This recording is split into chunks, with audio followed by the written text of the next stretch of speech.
कहते हैं मृत्यु से बचना असंभव है, पर एक जगह है जहां खुद भगवान शिव ने अमृता का रहस्य प्रकट किया था।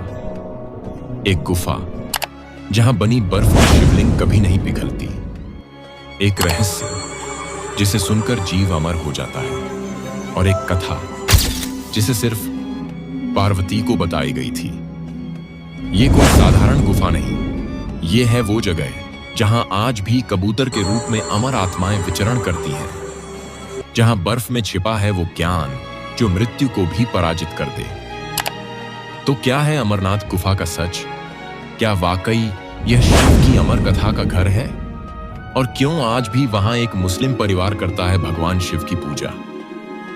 इस वीडियो में हम जानेंगे अमरनाथ गुफा के उन रहस्यों को जो न सिर्फ आपके रोंगटे खड़े कर देंगे, बल्कि आपको शिव के उस अद्भुत स्वरूप से मिलवाएंगे जो कभी नाश नहीं होता। शुरुआत से अंत तक बस एक बात याद रखना, यह सिर्फ कथा नहीं, यह है अमर होने का रहस्य। जम्मू कश्मीर की बर्फीली वादियों में एक ऐसी रहस्यमयी गुफा है जिसे बाबा बर्फानी का धाम कहा जाता है, अमरनाथ गुफा। समुद्र तल से लगभग 3800 मीटर की ऊंचाई पर स्थित यह गुफा न सिर्फ एक तीर्थ स्थल है, बल्कि वह स्थान है जहां स्वयं महादेव ने अमृता का दिव्य रहस्य उजागर किया। यह गुफा करीब 150 मीटर लंबी और 100 फीट ऊंची है, लेकिन इसका रहस्य इसकी बनावट में नहीं, बल्कि उसमें छिपे दैवीय इतिहास में है। एक रहस्य जो सिर्फ पार्वती को बताया गया। कहते हैं एक दिन कैलाश पर्वत पर माता पार्वती ने भोलेनाथ से एक गंभीर सवाल पूछा, स्वामी, आप तो अमर हैं, लेकिन मुझे हर युग में जन्म और मरण का चक्र क्यों सहना पड़ता है? आप हर बार नरमुंडों की माला पहनते हैं, ये माला किसकी है? भोलेनाथ ने शांत स्वर में उत्तर दिया, हे पार्वती, ये माला तुम्हारे ही हर जन्म की है। हर बार जब तुम जन्म लेती हो और फिर मुझ तक पहुंचती हो, मैं तुम्हारे एक एक जीवन को इस माला में जोड़ देता हूं। यह सुनकर माता पार्वती की आत्मा कांप उठी। उन्होंने शिव से विनती की, हे प्रभु, अब मैं इस जन्म मरण के बंधन से मुक्त होना चाहती हूं। मुझे वह दिव्य रहस्य सुनाइए जिसे जानकर कोई प्राणी अमर हो जाए। अमर कथा सुनाने के लिए एकांत की खोज। अब यह कोई साधारण कथा नहीं थी, यह अमर कथा थी एक ऐसा ज्ञान जिसे कोई जीव सुन नहीं सकता था, अन्यथा वह भी अमर हो जाता। इसलिए महादेव ने शुरू किया त्याग का सफर। सबसे पहले उन्होंने अपने वाहन नंदी को पहलगांव में छोड़ा, फिर अपने गहने और श्रृंगार अनंतनाग में त्याग दिए। माथे का चंदन चंदनबाड़ी में उतारा, पिस्सुओं को पिस्सू टॉप पर छोड़ा, पुत्र गणेश को महागुनस पर्वत पर विराम दिया, और अंततः पंचतत्वों को पंचतरणी में विलीन कर दिया। अंत में शेषनाग, जो उनके गले का आभूषण था, उसे शेषनाग झील में छोड़ा। मान्यता है कि आज भी शेषनाग उस झील की गहराई में वास करते हैं और केवल सच्चे भक्तों को दर्शन देते हैं। अब गुफा में सिर्फ शिव और पार्वती थे। वो गुफा जो हिमालय के सबसे गुप्त स्थानों में से एक थी, वही बनी अमर कथा का साक्षी। जब दोनों पूर्ण एकांत में थे, तब भगवान शिव ने माता पार्वती को वह अमर ज्ञान दिया, ऐसा ज्ञान जो जीवन और मृत्यु के चक्र को तोड़ देता है।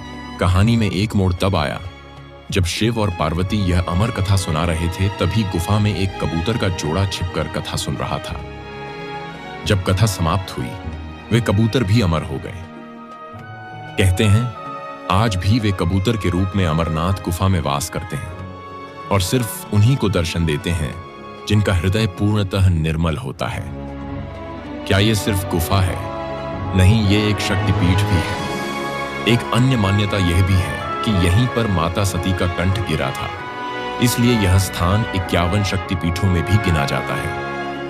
अमरनाथ की खोज एक मुस्लिम गडरिये की कथा।